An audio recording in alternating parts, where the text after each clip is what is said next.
Tugas video ujian akhir semester.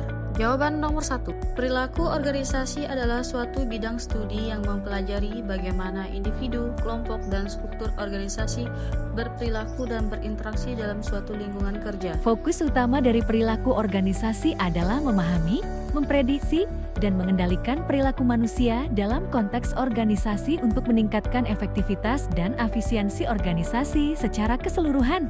Dari definisi tersebut, dapat disimpulkan bahwa perilaku organisasi mencakup studi sistematis mengenai tindakan, interaksi, dan sikap individu serta kelompok dalam suatu lingkungan kerja dengan tujuan untuk meningkatkan kinerja dan kesejahteraan organisasi.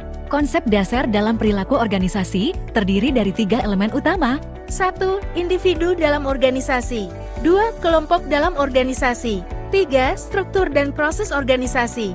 Jawaban nomor 2. Berikut adalah beberapa jenis struktur organisasi yang umum. 1. Struktur fungsional. 2. Struktur material. 3. Struktur jaringan. Desain organisasi merupakan proses strategis yang melibatkan pengaturan struktur dan sistem dalam organisasi untuk mencapai tujuan secara efektif dan efisien. Berbagai faktor mempengaruhi desain organisasi yang dapat dikelompokkan menjadi faktor internal dan eksternal. Berikut adalah penjelasan lengkap mengenai faktor-faktor tersebut. Jawaban nomor 3. Perubahan organisasi adalah upaya yang terencana dan sistematis untuk meningkatkan kinerja dan efektivitas organisasi. Perubahan organisasi memiliki peran yang sangat penting dalam keberlangsungan dan pertumbuhan suatu organisasi. Berikut adalah beberapa alasan mengapa perubahan organisasi sangat penting. Pertama, respon terhadap lingkungan eksternal. 2. Meningkatkan efisiensi dan produktivitas. 3. Mendorong inovasi. 4. Peningkatan kualitas dan layanan. 5. Meningkatkan keterlibatan karyawan. 6. Menghadapi krisis dan tantangan. Beberapa hambatan yang umum ditemui antara lain: A. Ketidakpastian dan ketakutan. B. Resistance to change atau perlawanan terhadap perubahan. C. Kurangnya dukungan dari manajemen. D. Budaya organisasi yang kaku. E. Keterbatasan sumber daya. Jawaban nomor 4. Kekuasaan legitimasi. Kekuasaan ini berasal dari posisi atau jabatan seseorang dalam organisasi. Seorang manajer misalnya memiliki kekuasaan legitimasi untuk mengarahkan bawahan berdasarkan otoritas yang diberikan oleh jabatan mereka. Pengakuan dan penerimaan atas kekuasaan ini bergantung pada norma dan struktur hierarki dan organisasi. Kekuasaan reward. Kekuasaan ini muncul dari kemampuan individu untuk memberikan imbalan kepada orang lain.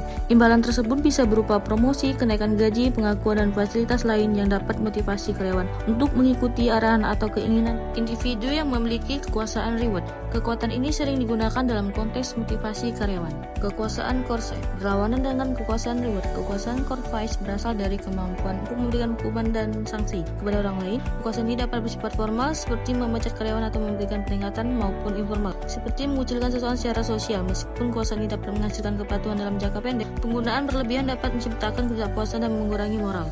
4. Kekuasaan ahli. Kekuasaan ini berasal dari pengetahuan, keterampilan, atau keahlian khusus yang dimiliki seseorang. Individu dengan kekuasaan ahli dihormati dan diakui oleh rekan-rekan mereka karena keahlian mereka miliki, sehingga mereka memiliki pengaruh yang besar dalam pengambilan keputusan. Misalnya, seorang ahli teknik di perusahaan teknologi dapat mempengaruhi proyek-proyek teknis berdasarkan pengetahuan dan pengalaman mereka.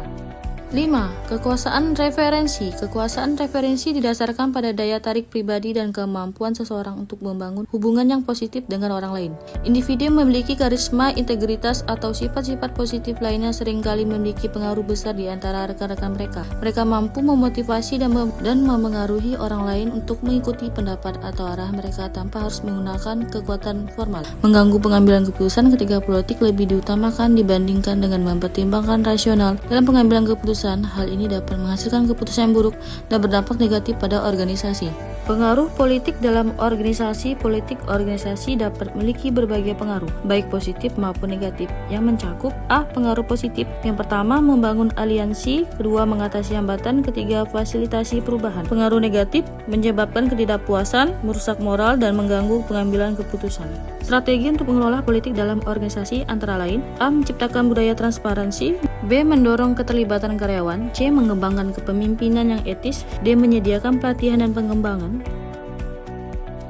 Jawaban nomor 5. Pengaruh etika terhadap perilaku organisasi dalam konteks organisasi meliputi A. Budaya organisasi. Etika yang kuat dapat membentuk budaya organisasi yang positif. Ketika organisasi menekankan nilai etika, hal ini mendorong karyawan untuk berperilaku sesuai dengan norma-norma yang telah ditetapkan, menciptakan lingkungan kerja yang harmonis dan produktif. B. Kinerja organisasi. Organisasi yang menerapkan praktis bisnis yang etis cenderung memiliki kinerja yang lebih baik dalam jangka panjang. Hal ini disebabkan oleh loyalitas pelanggan yang tinggi, pengurangan risiko hukum, dan reputasi yang baik di pasar. C. Tanggung jawab sosial. Etika organisasi mendorong perusahaan untuk lebih responsif terhadap isu-isu sosial dan lingkungan. Organisasi yang berkomitmen terhadap etika cenderung terlibat dalam kegiatan tanggung jawab sosial perusahaan yang memberikan manfaat bagi masyarakat luas. Tanggung jawab sosial perusahaan merupakan aspek penting dalam praktis bisnis modern. Dengan mengintegrasikan prinsip-prinsip CSR ke dalam strategi dan operasi, perusahaan tidak hanya dapat memberikan dampak positif bagi masyarakat dan lingkungan, tetapi juga meningkatkan keberlanjutan dan daya saing mereka di pasar. Dalam menghadapi tantangan global dan lokal, perusahaan perlu terus beradaptasi dan berinovasi dalam pendekatan CSR mereka untuk menciptakan nilai jangka panjang bagi semua pemangku kepentingan. Terima kasih, semoga bermanfaat.